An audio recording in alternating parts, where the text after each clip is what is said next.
वर्तमान झील को केमिति बंचेबे सेथिपाई केमिति की प्रकार चिकित्सा पदक्षेप नियाजिबो से कथार्ता होचंती।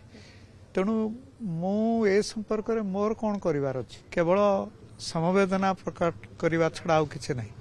आ मु एठी जा सुनिली जे से कॉलेजर जे अध्यक्ष अछंती एवं तांकर अधिकांश जो इनक्वारी कमिटी रो जो सदस्य अछंती सेमाने सबू जी भली कांड करिसंती जहां को जोगु जी झीर अवस्था या आइछि तार समर्थक अछंती। एटा मु बड़ आश्चर्य होउछि। मु आशा करछि कर्तृपक्ष से जे अध्यक्ष एवं जो माने एई भली आचरण जे करचंती तांको जे समर्थन करचंती तांको विरुद्ध रे अति कड़ा पदक्षेप नियंतु एवं मु आशा करूछि जे झीलटी बंची जाऊ। जे पूर्वरु एक कथा कहा जाइछि पूर्वरु बारंबार एक कथा अभियोग करा जाइछि ये करा जिबा सत्य मध्य से कॉलेजर अध्यक्ष एवं अन्य माने केही ए विषय रे किछि पदक्षेप नै नांती बरं परोक्ष भाव रे जे जो अध्यापक जोगु एभली घटना घटिला तांको बरं से समर्थन करछंती।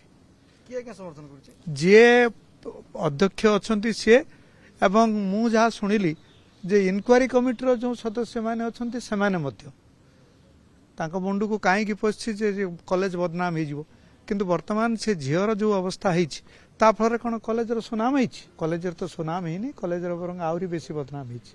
तेणु मु आशा करूछि जे जो माने से इनक्वारी कमिटी रो अछंती एवं अन्य माने से माने वर्तमान देखिबा उचित जे जीए जहां को जो एभली कांड होईछि तांको विरुद्ध रे कठोर पदक्षेप निया जाऊ मु एटा चाहूची एवं मु आशा करूची जे झीलटी भल हो जाऊ। नहीं नहीं से कथा मु कहि परिबिनी जे सेथि पई नारी सारा राज्य रे असुरक्षित से कथा नुहे कारण एभली घटना अतीत रे बहुत घटछि एबे वर्तमान घटुछि।